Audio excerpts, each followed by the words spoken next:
Hey fellow comrades, welcome back. Today we're gonna be having a match against Ellen, and there's one word to describe the intensity of this match.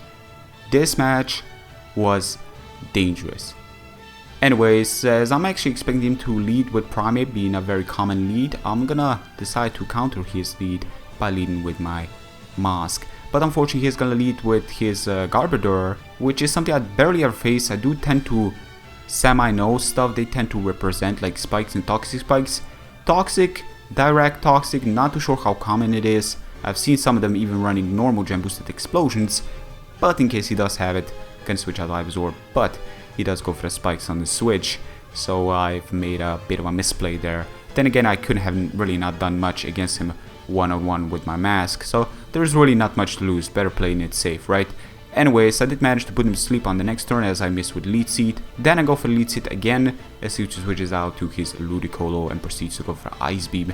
He did manage to avoid the Seed because being part grass, the Seed is not really gonna do much. Grass types are of course immune to it, and he's gonna go for another Ice Beam to try to take me down. Seeing the damage, I know I can take two, but he gets the worst status you can actually get, and on the worst time because I was in the Overgrow range, and I know Ivysaur is not the strongest Pokemon, but Giga Drain with Overgrow doing standard against stuff, it's still it would have done a considerable amount, and Ludicolo's HP going down with poison and so forth would have been a good sight to behold. Anyways, he's gonna switch out to Throat Cell after me trying to unfroze. Unfortunately that did not happen. Switching out to Psychic Thought in case he does decide to go for the water move, just a random water move. I do have Water Absorb, but that will not be the case as he goes for the Hidden Power Grass. Part of me, second part of me of course, was expecting him to be physical, but then again he does have a Wall Beat, which kind of makes sense why he would have not been physical. With the Tail Glow support with the Baton Pass, that thing can be a major threat. Now at least Rain did calm down, so Sun came up again, give me the power of Scarf. I can easily outspeed, not risking a Swift Swim evolved. That Throat Cell will of course be slower without Rain involved, so that was great. Won't switch away, but that's gonna give me a bit of a payment.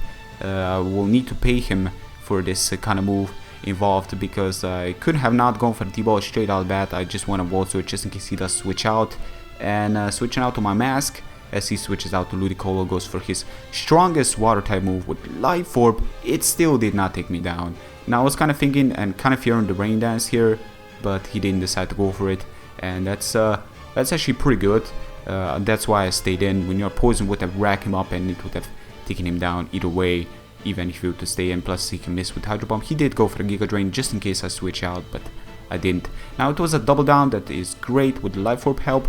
He switches out his fastest, I'm guessing it must be Scarf, and I switch out to my fastest because that is pretty much the way you need to represent once double down happens majority of times. But I managed to have a Death Water in my hands as a backup filler, so that was a really good move on my part, just to scout what kind of move he's gonna lock himself into.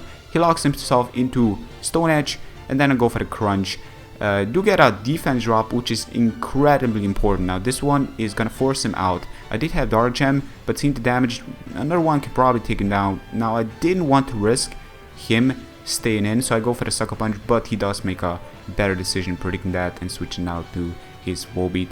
Now he did Rain Dance. I was actually expecting the Inkor to try to Inkor me into Sucker Punch and then go for the substitute, but that was not the case as he Baton Passes away into his Armaldo. Already tells me his Armaldo is running Swift Swim, but because I'm Scarf, max speed, yes, I'm running max speed, I'm not modest, I can still outspeed him, and I do get a flinch, which is absolutely crazy because that Armaldo Stone Edge would probably be an easy kill on me. Now unfortunately, because I'm still doing heavy damage against Armaldo, he needs to have his Armaldo saved for later on just in case, and his Garbodor is already asleep, so it's probably not going to be doing him much outside of being a good Death Water, which he was, and after that he's going to switch out back to his Primeape. So this is looking pretty good. Now this was a pretty key move. I'm going to switch out to Slaking, hoping he's going to Stone Edge, hoping he's not going to close combat, expect me to switch out. Then again, Mightyena cannot take anything from him. I know that once Mightyena comes in, it needs to be a late game sweep. Pursuit is important. I want to do some damage to where Mightyena Sucker Punch can take him down, and Pursuit is something he cannot avoid. So Stone Edge was the key. That move is pretty important for later on, but we're gonna see, we're gonna manage to execute stuff as we're planning on. His Prime Ape comes in, goes for the U-turn.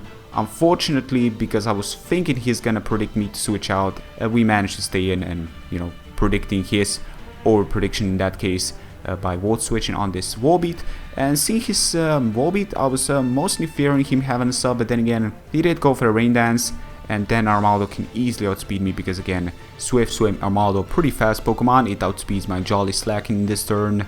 Yeah, unfortunately I couldn't take Aqua Jet boosted from the rain, but it managed to take him down with the Life Orb, which is great because that's gonna give me the opportunity to go to my Darcia, go for the Sucker Punch, and clean take down his Prime Ape. So that was an important turn. That pursuit, I believe, was the key. If you know, that turn on the Stone Edge, again some damage in there, because without the pursuit damage, Sucker Punch would have probably failed. See how much Dark Gem did. Very, very close match. Good game to my opponent Alan. I hope you guys have enjoyed it as much as I did. If you did, please feel free to share this video with others. Thank you very much for your continued support, and until next time, take care. Peace.